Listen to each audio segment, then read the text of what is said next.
Welcome to the Five and Dime on Where There's a Wills. There's a play. I'm Ian, I'm Stacey. and we're here tonight with our Five and Dime, continuing our series on the BGG Board Game Geek ratings.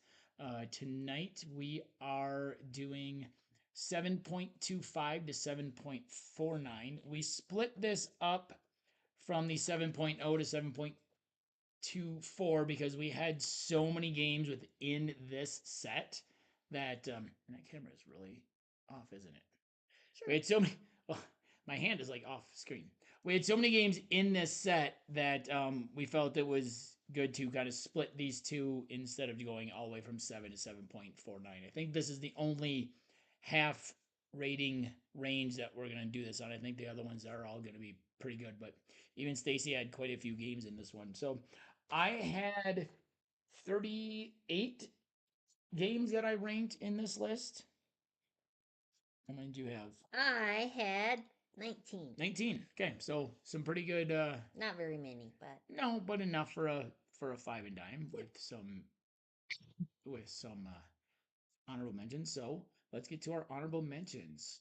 My honorable mentions, and they're always in alphabetical order. as always in alphabetical order. My honorable mentions. Well, and before we get going, yes, this was not planned. Stacy wore this to work today. I had off. I put this on to film tonight. She got home. I'm like, oh look, we have matching blue shirts with white graphics. Well, they're not matching. They're just Well, the same color. Well, they're blue shirts with white graphics on them, so that's what I mean by matching. So I left the house before he was up, so he didn't see with a hat on. yes, it was a very long week for me. Okay, all right, let's get into our honorable mentions with the five for me. My first one is Flamecraft. Nice little game about dinosaurs where you're trying to collect sets and you're trying to get different dinosaurs and put them in different shops and build up the town so that you can get different abilities. So, a really fun one. I'll set that over there. The next one for me comes to us from Pandasaurus Games. Our light almost fell over. And that is the Fox Experiment. In the Fox Experiment, you are trying to breed different foxes, and when you do, you get to use different dice to create more foxes. Just a really fun game. I played it earlier this year, I think it was. I haven't had it to the table since, but it is a really good one. That's the Fox Experiment. I just saw Fox the other day. He was pretty cute. The next two both have a similar theme. Let's see where did I put them. Oh, the next one is junk art. The theme being junk in this one. I really like this game. It's a fun dexterity game where you are trying to balance different shaped objects in different ways, and you have different goals. So that is junk art on my honorable mentions. And the next one, Junk Drawer. Junk Drawer is a polyomino tile laying game where you have 4 regions that you are going to be placing different polyominoes in. Each round, you have to place one in each region of your drawer, and then each region scores differently. So it's a thinky game, but it's a lot of fun. And the final one is a modern classic. It is one of the games that brought us into the hobby, and that is Ticket to Ride. And I did have Ticket to Ride as my highest one. We actually had, I think, 4 different Ticket to Rides in this range. And this one, I just like the original. A little bit more than all the others, but Ticket to Ride was my other one. So, what are your 5 honorable mentions? Running out of room. All right, my 5 honorable mentions in alphabetical order. First one, Ian's already talked about, and that's Flamecraft.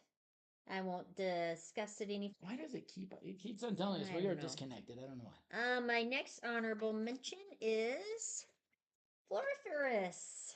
I like card games. Oh dear, I can't hold boxes either.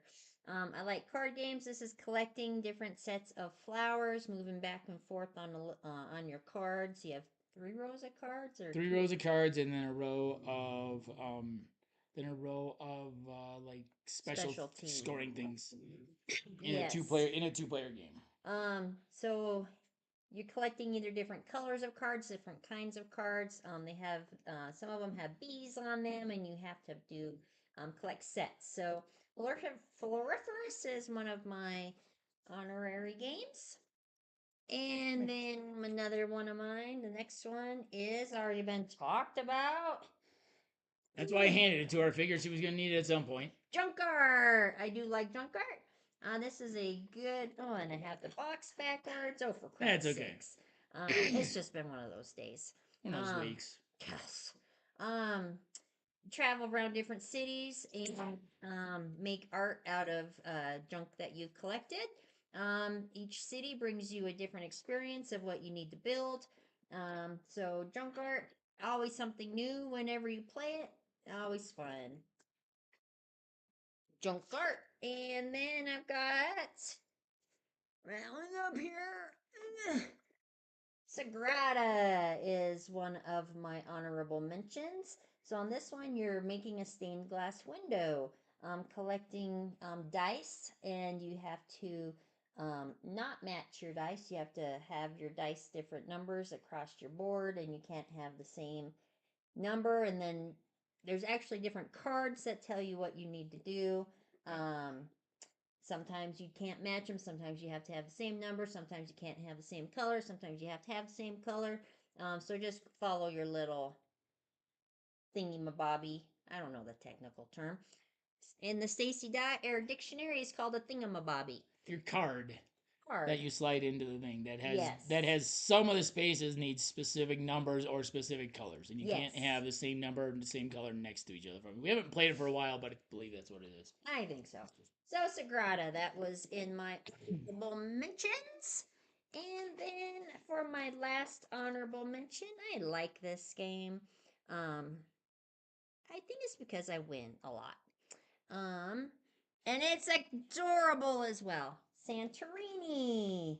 Santorini, you are building little buildings in Santorini, and you have to build the first, second, and third floor, but you have to keep your opponent from building their floors by blocking them. You have these little pieces Characters. that you have to Yep. adjust. You have to move your character around the board and build in your section. Um, it's really fun. I actually enjoyed this game. At first, I hated it. I didn't really comprehend it, but now that I get it and I can play it, I think it's really fun. You know, we could actually get that one to the table this month, play it a different way, because we have not played with the God cards yet that give you special abilities. I did not know that existed. Yes. Yep, there's Okay. cards in there that allow you, that gives you special abilities. All right. All right, moving on to the five and dime. So as always, Stacey gives her top five. I give my top 10 because as the non-gamer gamer, we feel top five is really going, okay, these are games that we think you would like. And me, I play a lot more games and a lot more solo. So I give a little bit more variety or a little bit more on the games. And so here we go. And this list is another one that is pretty heavy on my solo gaming list. I enjoy all the games Stacey's listed so far. I enjoy playing all those. Just a lot of my solo gaming comes in this rating. I think it's because a lot of my solo gaming comes with some of those bigger games, and those are the people playing those are the ones that I think that are rating a little bit more. But number 10 comes us from one of my favorite companies. I talked to it about it a couple weeks ago on one of the complexity lists. And I think it was number 10 on that list as well, and that is Tapestry from Stonemaier Games. In Tapestry, you are building up a civilization. You have a capital mat you're putting stuff on. You have civilization cards. You're trying to run up these different tracks and explore around the islands here to get to the middle to get some points. A lot of fun. Really enjoy this one. I really love playing this one on BGA as well. Maybe a little bit more multiplayer on BGA than solo at home, but really fun game. That is Tapestry, and you can get these really nice polyomino buildings that are really nice. Number 9 is another one I talked about recently. A lot of these were on complexity ratings, and that is Draft and Write Records. Draft and Write Records. You're drafting cards instead of just picking cards instead of like a flip and write. You're drafting cards, and you're trying to make your band. You're trying to make your band. You're trying to get the assets. You're trying to make records and singles, and fill in your calendar and tour and do all these different things with the band with the cards that allow you to do different things in different places. Sometimes you can get some really nice cascading effects and just all sorts of things going on. and you can bounce one thing, and all of a sudden, like you do this, and all of a sudden you've done like 4 or 5 different things. Mm-hmm. Really enjoy this game. The solo is done really well as well. I do play this on BGA quite a bit as well. That is Draft and Write Records. My number 8 is a game that I learned last year. It is a worker placement where you're trying to make comics and collect comics, and that is Age of Comics: The Golden Years. I really like this game. I do feel like I'm kind of making the comics. You're trying to make different comics by getting different publisher or different writers and different artists so that you can get the most points for your comics. You're also trying to um, make your comics worth a lot of money and everything. You're doing a lot of things within the office, I guess. It is. I haven't played it for a while, but it will be on the table here before the end of the year. I know that for sure. That is Age of Comics. Really enjoy this one. Let's see, set that down there out of the way. Number 7 comes to us from another one of my favorite companies for solo play. Another one I talked about recently, and that's from Thunderworks Game, and that is Lockup, a role player tale. In Lockup, you are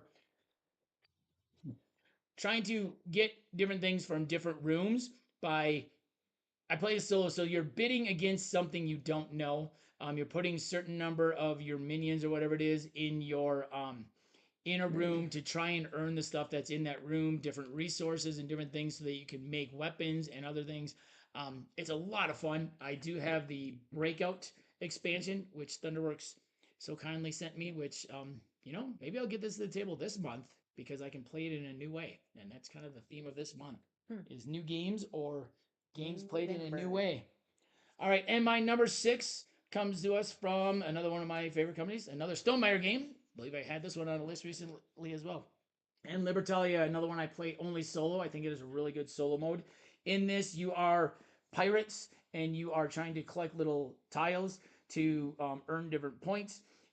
The thing I really like about this one is when you play your card, you play them down and they go in numerical order. You start with all the same cards, but as people are playing things, as the game goes on, you have different cards. Even the AI has different cards that they're playing, and then you play them one way in the sun phase and then backwards the other way. So some different things may happen and you may not end up with what you want. So it's really clever. I really like this game. That is Libertalia Winds of Galecrest. Maybe another one that I can play in a different way this month because I have the little mini expansion that just came out this year. So that is my 10 through 6. Moving on to our top 5. And Stacy's gonna lead us off. Number 5 has already been talked about. The box is over there, and Well, it is one of the games that I originally played. That we have several versions of. And I played this with my mom and my dad, and they both really enjoyed it. Ticket to Ride. My mom liked it so much she went and bought it herself.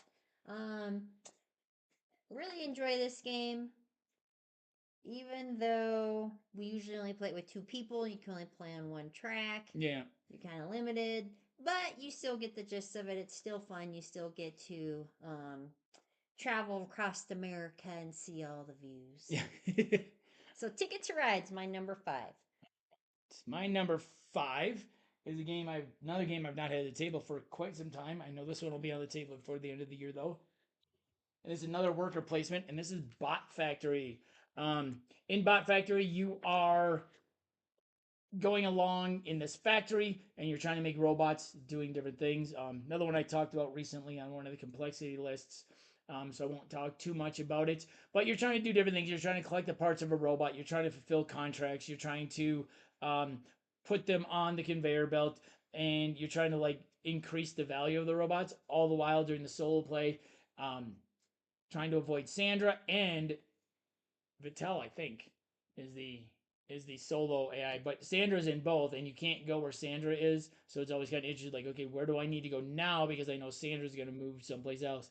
Um, if you like, if you want to get a Vittel to start a game, and you're thinking that they're all a little bit too heavy, this one I've heard is kind of the lighter version of his very popular game called Kanban EV. Um, and I heard it's similar, and it has Sandra in it as well. So who's trying to foil you at every turn. So that is Bot Factory. All right, and my number 4 is party game, but it's not a party game, but it is a party game, and that's Sushi Go Party. It's upside No, down. it isn't.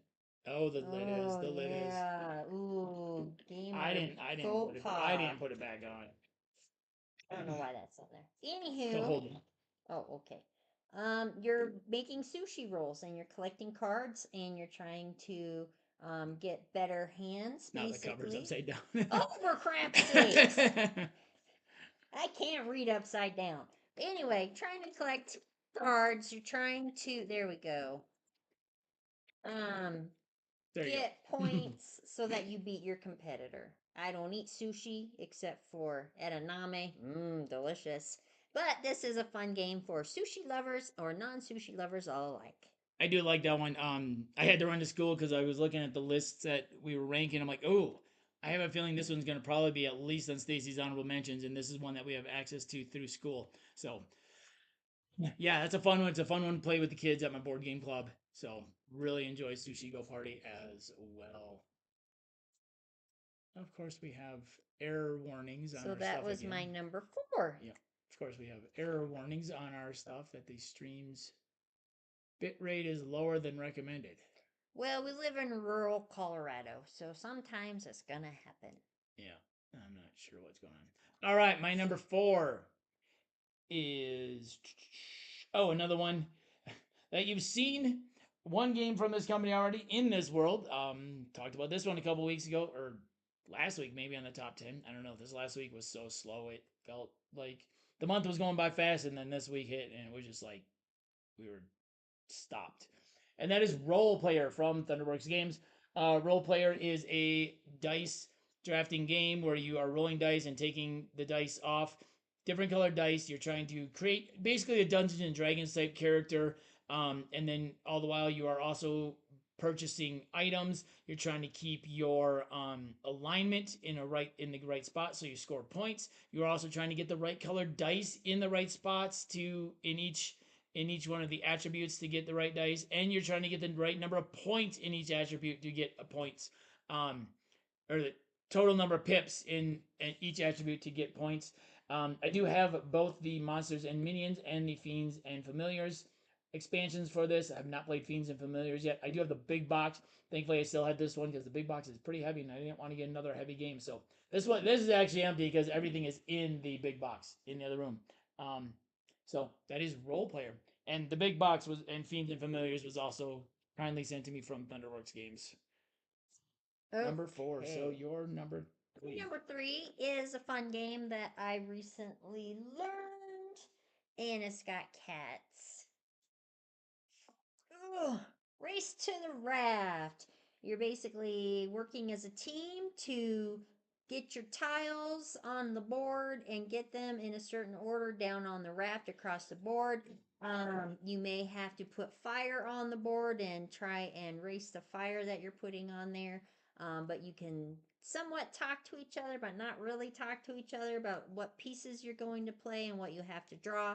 So I like cooperative games. Like, is this a cooperative game? It is, yes. I like cooperative games. Hey Jeff, thanks for joining us. He Hi, just Jeff. joined, so he's watching at 2 times speed to catch up. Oh, alrighty.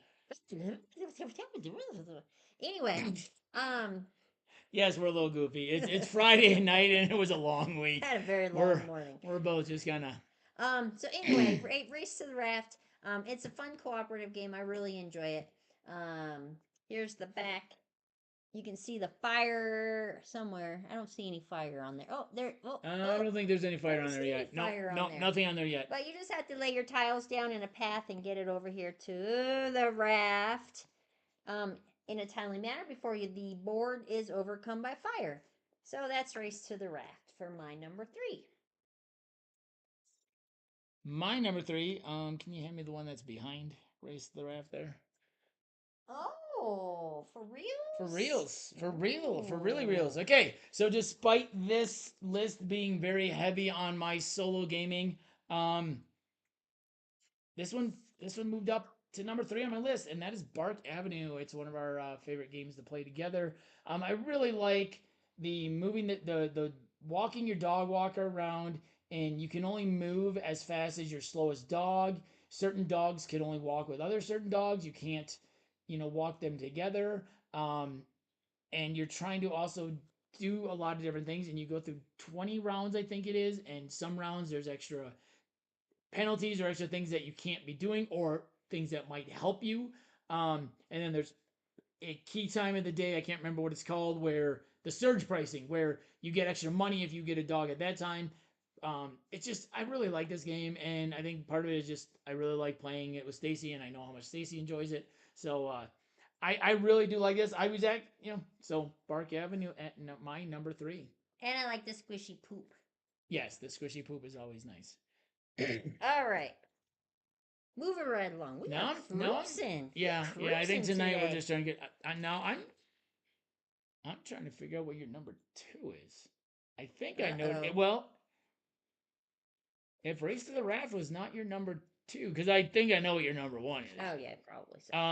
But I obvious. thought Race to the Raft was gonna be number 2, so I'm really interested. What is your number 2? My number 2 is one that I enjoy playing because it reminds me a lot of my own junk drawer. Oh, We got a lot of crap in our junk drawer. wow! And we have to find ways to fit it in there, just like this game. So in this game, you've got 4 boards that you have. You draw your pieces, and you have the choice of which board you're going to put that into.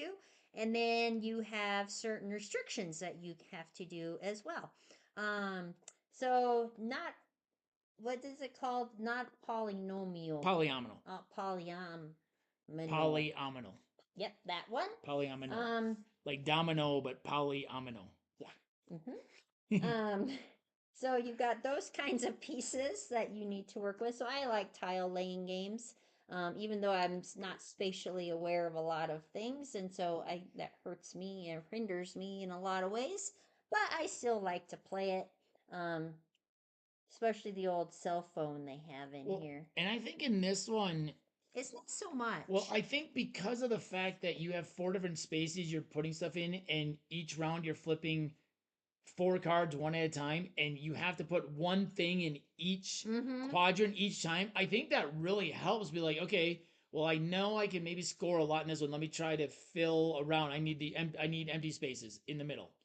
Okay, let me try and fill around the outside stuff. And I think that kind of helps when you don't have one big space, but you have it kind of evens the playing field, because like, oh man, there was one game we played recently where we noticed after like the first 2 rounds we had placed like the exact same pieces in the same quad, not necessarily same spots, but in the same. I thought they were in the same exact spots. There was a couple of them that was in, but like in the same quadrants. So that was kind of interesting. Okay, my number 2. We hand me that one right there. This one? Yes, my number 2. I love this game. This game is so much fun. Cooperative game. It also has a solo mode. I think the reason this one jumped ahead of Bark Avenue for number 2 is because I like the solo in this one a little bit better than I do in Bark Avenue, and that is one Stacey has already talked about, and that is Race to the Raft. I really like this game. This is, like Stacey said, you have cards that have different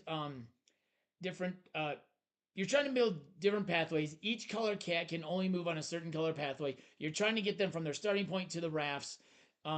You go through a bunch of different scenarios that sets up the board differently. After you place a tile, or after your turn, you have to place, what is it? After you move your cat, you have to place fire down, so the fire is chasing you. So this one, your raft. Yeah, it's trying to get you before you get. So you are trying to get the cats off this raft. I think we've worked through about 6 or 7 scenarios. I've also played a couple solo, which are a lot of fun. We recently did get the expansion, the Kickstarter expansion, which gives some really cool, different mats. So there's these 4 different player mats, boards that have 2 sides each. One side has no fire on it. One side has fire on it. One is a square and one is a rectangle. And then you're placing your cards down to move your cats. Like they said, it's cooperative but very limited talk. Like I have a card that I can play that's really good for blue, or I have a card I don't have anything good. And so you're trying to figure out when to do different things. You could also use your cards to move the cats. It's been a couple months since we've had this table, so I can't remember exactly. I think you can discard cards to move cats, but if you discard too many cards, that's what it is. If you discard too many cards, then you start getting the fire and stuff, and as you're playing cards. But we do have the expansion that has some different shaped mats and some different things, so I'm excited about that and some different scenarios. This is one that we'll definitely get on the to the table before the end of the year again. I said maybe another one this month because we can play this in a different way. If you saw our video this morning, our showcase wall this month is November, new games to us, or new favorite games played in new ways. So this one could be played in a new way if it's a game we want to. If we have a time where we just want to play a game we already know, but play it in a new way. And that brings us to our number ones. My number one is a game that has already been talked about. You tried to trick me. There's no tricking me on this one. Oh, you know this one. It's all about the squishy poop. Park Avenue. You're the best dog walker in New York City. I've mentioned this one a couple times. The reasons why I've liked it. Um, you for two players, you play on one side of the board or the other side of the board, split by I think it's Park Avenue or something. East and West. By Central Park. That's what it is. And it's east or west side. So you only play on half of the board for two players. So we switch it up each time that we play it. You have to pick up your dog, walk him, play with him, get a poopy from him. Different activities, take pictures. The more activities you do with your dog, the bigger the tip you get at the end. And then when during prime hours, you get even more tips. So you can actually do pretty well at this game. We tried to get our dog into it, but we're too cheap. So at the time, we decided not to. But now we really want to get our dog into the game. So Park Avenue, if you guys are listening, watching, I want my dog in the next game.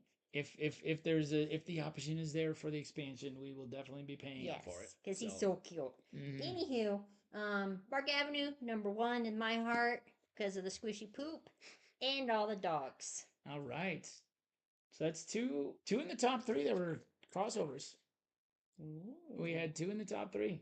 My number one game is a game I talked about this summer on my personal five and dime for polyominoes and non-polyomino tile laying games. And this one is a third game from Thunderworks Games. This one was very Thunderworks and Stonemaier heavy. And that is 10 Penny Parks. I really like this game. I love the solo mode in this game. The interesting aspect about this game is that when you lay your polyominoes down, and they're really interesting shaped polyominoes, not your normal shaped polyominoes. There's stuff that has spaces in the middle. There's all sorts of interesting shapes. The interesting thing about this, because you're building a theme park, is when you put it down, your polyominoes cannot touch at anything but the corner. So it makes it a very interesting puzzle. And you start with a small part of your map, and then you have to buy parts to build your map out. And you can put it on either side.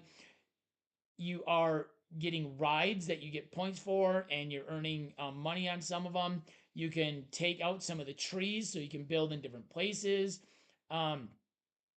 It's just a really fun game. The solo mode, I really enjoy. It is one of my favorite solo opponents because of the fact that based on what I do is going to affect what they're going to do. It's not just they're doing stuff. It's like I know that I have to try and get stuff so that I think this is what's her name. I can't think of her name.